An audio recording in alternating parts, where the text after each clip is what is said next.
समस्या बेहद गंभीर है। हो सकता है आप आज के भारत पर गर्व ना कर पाएं, लेकिन हम विश्वास दिलाते हैं कि आने वाली पीढ़ी कल के भारत पर गर्व जरूर करेगी।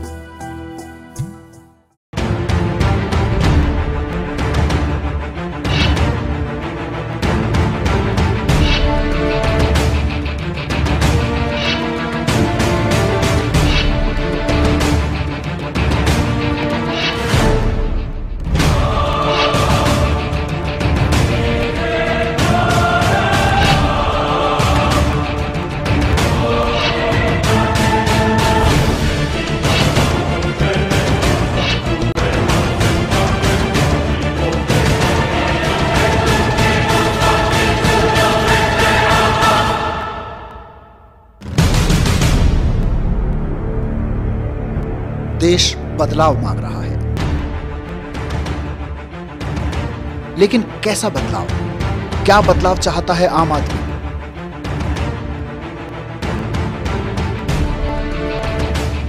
महंगाई से छुटकारा चाहिए। ये नेता सारा पैसा खा गए, देश के करोड़ रुपए खा गए। करप्शन से छुटकारा चाहिए, पूरे देश को खा रखा है दीमक की तरह। हमारे देश के आज ये पैसा रहता तो आज मेरे देश में स्वास्थ्य और शिक्षा गरीबी सब दूर हो जाता। हमें चाहिए सरकारी स्कूल जहाँ पे हमारे बच्चों को सस्ती और अच्छी शिक्षा मिल सके। सस्ता इलाज चाहिए, अच्छा इलाज चाहिए। मुझे सिर्फ एक नौकरी चाहिए, वो भी बिना रिश्वत के। हमें इज्जत चाहिए अपने देश में। ये सरकार हमारे लिए काम करे। मुझे चाहिए सुरक्षा। मैं जब सड़क पर जाती हूँ तो मुझे डर लगता है, और जब पुलिस के पास जाती हूँ तो पुलिस पीटती है।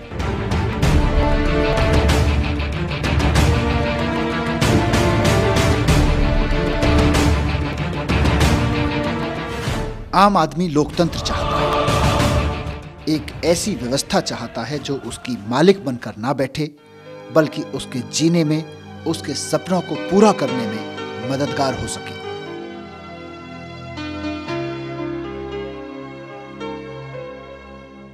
हर कोई चाहता है एक मुट्ठी आसमां,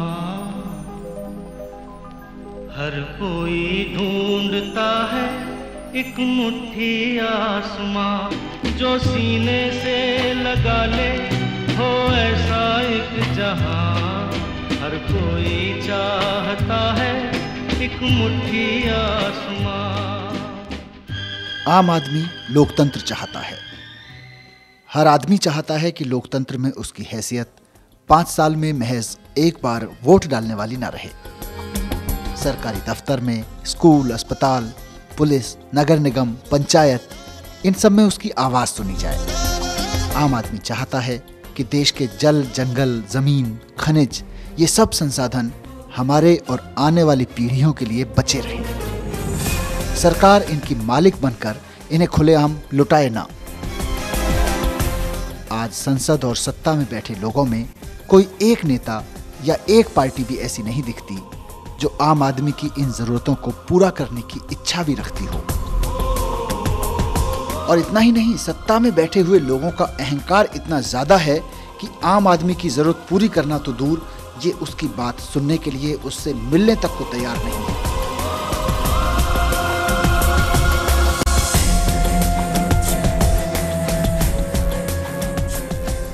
देश की जनता सड़क पर है। लोग सिस्टम से आवाज मांग रहे हैं, कानून मांग रहे हैं, इंसाफ मांग रहे हैं, लेकिन बदले में मिल रही हैं गालियां, लाठियां और धोखा। सत्ता में कुंडली मारकर बैठे अपराधियों और भ्रष्ट लोगों का साफ कहना है, कानून तो वही बनेगा जो हम चाहेंगे, हमें जनता की परवाह नहीं। जो सड़क पर उतरे हैं उनमें हिम्मत है तो चुनाव जीत कर दिखाएं। इसीलिए इनका विकल्प लाना जरूरी हो गया है। पिछले 1.5 साल से, 2 साल से ये सारे नेता, सारी पार्टियों के नेता चिल्ला चिल्ला के कह रहे हैं, लोकपाल बिल पास कराना है तो चुनाव लड़के दिखाओ, लोकपाल बिल पास कराना है तो संसद में आके पास कर लो। आज इस मंच से हम ऐलान करना चाहते हैं कि हाँ, हम अब चुनाव लड़के दिखाएंगे आप लोगों को।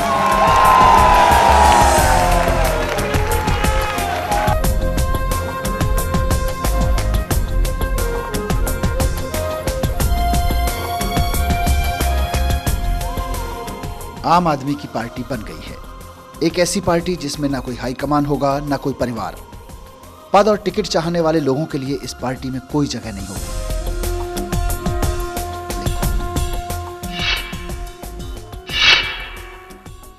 आज हमारे देश के भ्रष्टाचार से डील करने वाले कानून जो हैं, यही सबसे ज्यादा रिस्पॉन्सिबल है हमारे देश में इतने भ्रष्टाचार के लिए। ये सारे के सारे कानून भ्रष्टाचारियों को बचाने के लिए बने हुए, भ्रष्टाचार को खत्म करने के लिए नहीं बने हुए। एक छोटा सा उदाहरण देता हूं मैं आपको। अगर कोई भ्रष्टाचारी भ्रष्टाचार करते हुए पकड़ा जाए तो हमारे कानून में यह तो लिखा है कि उसको मैक्सिमम 7 साल की जेल हो सकती है, लेकिन यह कहीं नहीं लिखा कि उसने जो पैसा कमाया रिश्वत लेके, वो पैसा वापस उससे लिया जाएगा। ये कहीं नहीं लिखा, वो पैसा उसका हो गया। जन लोकपाल बिल में पहली बार हम लोगों ने लिखा है कि अगर कोई भ्रष्टाचार करते हुए पकड़ा जाए तो उससे जो उसने पैसा कमाया वो नहीं, जो उसने सरकार को चूना लगाया उतना पैसा, जैसे राजा ने 5,000 करोड़ रुपया कमाया उतना नहीं, जो 2 लाख करोड़ रुपया सरकार को चूना लगाया उसकी संपत्ति जब्त की जाए, उसकी नीलामी की जाए और वो 2 लाख करोड़ रुपया उससे वसूल किया जाए। ये हम लोगों ने जन लोकपाल में लिखा। दूसरी बात हम लोगों ने लिखी है कि जब हम सरकारी दफ्तर में काम करवाने जाते हैं, पासपोर्ट बनवाना है, इनकम टैक्स रिफंड लेना है, राशन कार्ड लेना है, बर्थ सर्टिफिकेट, डेथ सर्टिफिकेट, कुछ भी लेना है हम लोगों को, हमें पैसे देने पड़ते हैं। इस कानून में हमने लिखा है कि हर काम की समय सीमा तय करो। यह काम इतने दिन में किया जाएगा, यह काम इतने दिन में किया जाएगा और यह ऑफिसर करेगा। उतने दिन में अगर वो ऑफिसर काम ना करे तो लोकपाल की जिम्मेदारी होगी कि वो उस ऑफिसर की तनख्वाह काट के आपको कॉम्पेंसेशन के रूप में दे और आपका 30 दिन के अंदर काम कराए। 2 अफसरों की तनख्वाह काट दी है, सारे के सारे सीधे हो जाएंगे। महंगाई की महामारी ने हमरा गड्ढा बिठा दिया, चले हटाने गरीबी, गरीबों को हटा दिया। शरबत की तरह देश को, शरबत की तरह देश को गटका है गटागट। आम आदमी की जेब हो गई है सफाचट, आम आदमी की जेब हो गई है सफाचट। हमारे देश का सेंट्रल गवर्नमेंट का बजट, केंद्र सरकार का टोटल बजट 14 लाख करोड़ रुपए है। हमारे देश की सारी राज्य सरकारों का टोटल बजट मिला के 10 लाख करोड़ रुपए है। टोटल कितना हो गया? 24 लाख करोड़। इस 24 लाख करोड़ में से साल में आपके हिसाब से कितना % भ्रष्टाचार में चोरी हो जाता होगा अंदाजे से?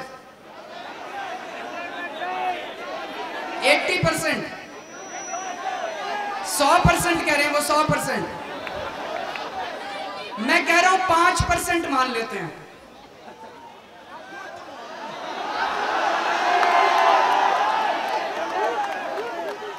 मेरे को पता है कम से कम 5% तो होता होगा, नहीं उससे भी कम होता है, उससे ज्यादा होता है, उससे ज्यादा होता है। तो 5 से शुरू करते हैं, फिर आगे बात बढ़ाते हैं। 5% कम से कम मान लेते हैं। 24 लाख करोड़ का 5% होता है 1.25 लाख करोड़ रुपया। हमारे दिल्ली में पेट्रोल की कीमत है 71 रुपए प्रति लीटर। इस 71 रुपए में से 33 रुपए टैक्स के, 38 रुपए तेल के। पूरे देश में जाके जब आप पेट्रोल खरीदते हो तो आपको लगभग 33 रुपए प्रति लीटर टैक्स के देने पड़ते हैं। पूरे देश में पेट्रोल बेच के सरकार 70,000 करोड़ रुपए का टैक्स इकट्ठा करती है साल में, 70,000 करोड़ का। अगर ये 1.25 लाख करोड़ रुपए बच जाते भ्रष्टाचार के तो सरकार पेट्रोल के ऊपर 70,000 करोड़ रुपए का टैक्स माफ कर सकती थी। और अगर 70,000 करोड़ का टैक्स माफ हो जाता तो प्रति लीटर पेट्रोल पे 33 रुपए कम हो जाते और इसी तरह से प्रति लीटर डीजल पे 16 रुपए कम हो जाते। और अगर पेट्रोल और डीजल के पैसे कम हो जाते तो दूध भी सस्ता हो जाता, सब्जी भी सस्ती हो जाती, दाल भी सस्ती हो जाती, चावल भी सस्ते हो जाते, क्योंकि ट्रांसपोर्ट सस्ता हो जाता। अगर सरकार ये सोचे कि मैं जनता को बेवकूफ बना रहा हूं तो मैं भी पहले इनकम टैक्स डिपार्टमेंट में काम करता था, ये टैक्स बड़ा अच्छे से समझ आता है मेरे को। ये फाइनेंस मिनिस्ट्री वाले किसी को भेज दें यहाँ पे, जनता के सामने बात हो जाएगी।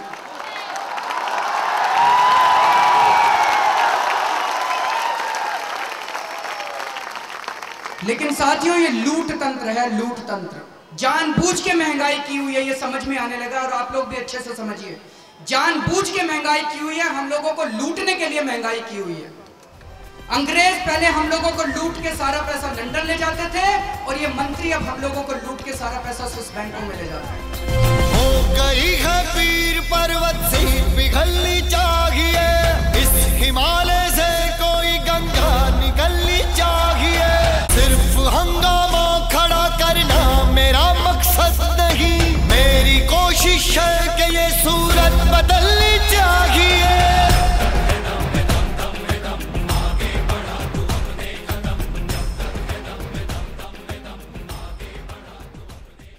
आम आदमी की ज़िंदगी में सबसे बड़ी दो चिंताएं जो हैं वो स्कूल और अस्पताल को लेके हैं।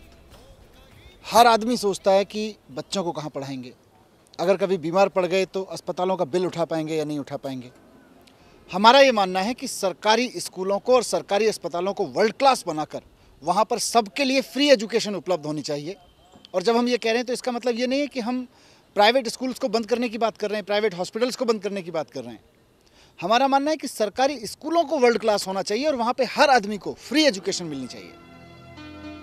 यही बात अस्पतालों पे भी लागू होती है और ये हो सकता है। आज सरकारी स्कूलों में जितना पैसा आता है, अगर उसमें भ्रष्टाचार बंद हो जाए तो सारे सरकारी स्कूलों में फ्री एजुकेशन मिलने लगेगी और वर्ल्ड क्लास एजुकेशन मिलने लगेगी। यही बात अस्पतालों के लिए भी हो सकती है। हमने एक कमेटी बनाई है, ये कमेटी इस बात का अध्ययन कर रही है कि सारे सरकारी स्कूलों में वर्ल्ड क्लास फ्री एजुकेशन देने के लिए कितने पैसे की जरूरत पड़ेगी और ये पैसा कहाँ से आ सकता है।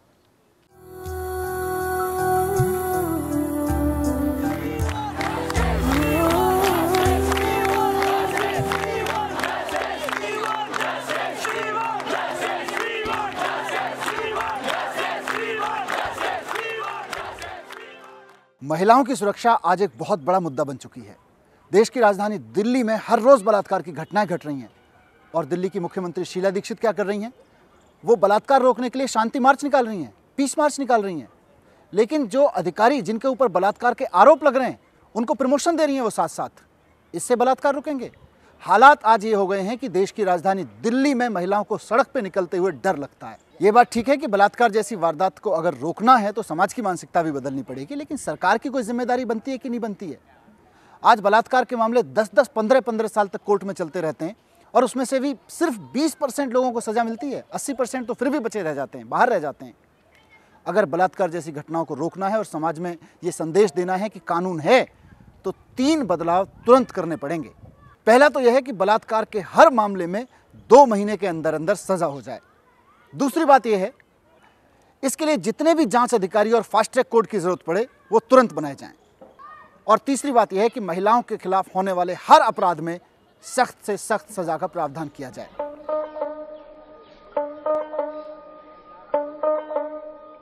आदमी आजाद है,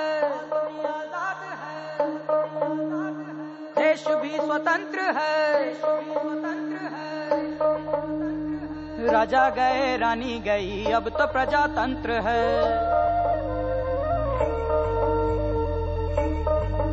आज इस देश के अंदर जनतंत्र नहीं है। हम इस देश के अंदर जनतंत्र स्थापित करने के लिए अंदर जा रहे हैं।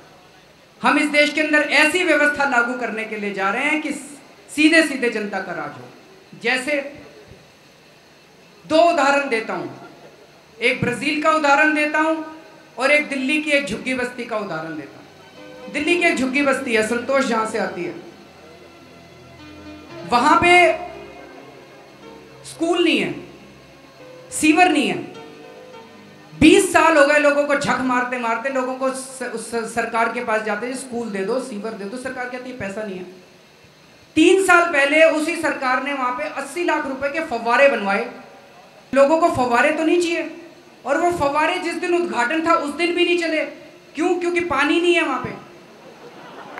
तो जनता को चाहिए तो पानी, जनता को चाहिए तो स्कूल, और बनवाते हैं फव्वारे, कहते हैं पैसे नहीं है। पैसे तो हैं, लेकिन वो हमारी मर्जी के हिसाब से हमारी जरूरतों के ऊपर खर्च नहीं होते। गैस सिलेंडर पे सब्सिडी देने को पैसे नहीं है। गैस सिलेंडर की सब्सिडी में तो 35,000 करोड़ ही चाहिए और 70,000 करोड़ तुमने उसमें फूंक दिया और कहते हैं 6 सिलेंडर से काम चलाओ। इसको बदलना है, जो जनता चाहिए वो होना चाहिए। तो एक तो ये उदाहरण दिया सुंदर नगरी का। पोर्तो एलेग्रे ब्राजील का एक शहर है, वहां का बजट कैसे बनता है? वहां का बजट म्यूनिसिपैलिटी के टाउन हॉल में नहीं बनता। वहां पे हर गली मोहल्ले के अंदर लोग इकट्ठा होते हैं, साल में एक बार अपनी लिस्ट बनाते हैं कि क्या क्या समस्याएं हैं। तो कोई गली वाला कहता है हमारी गली टूटी पड़ी है, कोई कहता है नाली टूटी पड़ी है, कोई कहता है सीवर खराब है, कोई कहता है टीचर नहीं आता, टीचर की कमी है, कोई कहता है डॉक्टर की कमी है, दवाई। सब लोग अपनी अपनी लिस्ट बना लेते हैं समस्याओं की। पूरे शहर की समस्याओं की लिस्ट ले लेते हैं ये लोग, उसको कंपाइल कर लेते हैं और वो बजट बन जाता है। बजट और होता क्या है? ऐसे बजट बनना चाहिए कि नहीं बनना चाहिए? बजट ये संसद के अंदर क्यों बनना चाहिए? बजट ये विधानसभा में क्यों बनना चाहिए? बजट टाउन हॉल में क्यों? बजट तो गली गली मोहल्ले के अंदर बनना चाहिए बजट। ये जनतंत्र है। और अब पोर्तो एलेग्रे की देखा देखी दुनिया के कई शहरों के अंदर ये उन्होंने प्रणाली अपना ली कि सीधे जनता बजट बनाएगी। अब बजट जो है विधानसभा और इसके अंदर नहीं बनेगा। ये मारुति भापकर जी आए हैं, ये काउंसलर है वहां पे छिछवाड़ में। मैं इनके यहाँ गया था, ये 5 साल काउंसलर रहे वहां पे और ये कोई भी निर्णय हर महीने के पहले इतवार को चौराहे के ऊपर ये पूरे शहर की मीटिंग करते हैं अपने पूरे वार्ड की। और जो जनता कहती है, जनता निर्णय लेती है, ये वहां पे सबके सामने रख देते हैं, भाई इतना बजट आया, बताओ क्या चाहिए। जो जनता कहती है वही लिख लेते हैं ये, और वो अगले दिन उसमें जाके प्रस्तुत कर देते हैं, भाई ये करा दो, ये काम मेरी जनता कह रही है। ये जनतंत्र है, ये व्यवस्था परिवर्तन है जो हम लोग लाना चाहते हैं। एससी बेहर साहब हैं। एससी बेहर साहब मध्य प्रदेश के पूर्व मुख्य सचिव हैं, चीफ सेक्रेटरी थे मध्य प्रदेश में। उन्होंने इसके ऊपर बहुत अध्ययन किया है, वो स्विट्जरलैंड भी गए, वो पूरी दुनिया में काफी घूमे हैं कि किस तरह से देश के लोगों को सीधे सत्ता दी जा सकती है, इसका क्या मॉडल हो सकता है। और इन मॉडल्स के ऊपर अब एससी बेहर साहब, हमने उनसे निवेदन किया, हमने एक कमेटी बनाई है। एससी बेहर साहब इसका कानून, इसका ढांचा तैयार कर रहे हैं कि जब यह आंदोलन दिल्ली विधानसभा के चुनाव लड़ेगा और दिल्ली विधानसभा में जाएगा तो 10 दिन के अंदर वो मॉडल यहां पे लागू कर दिया जाएगा।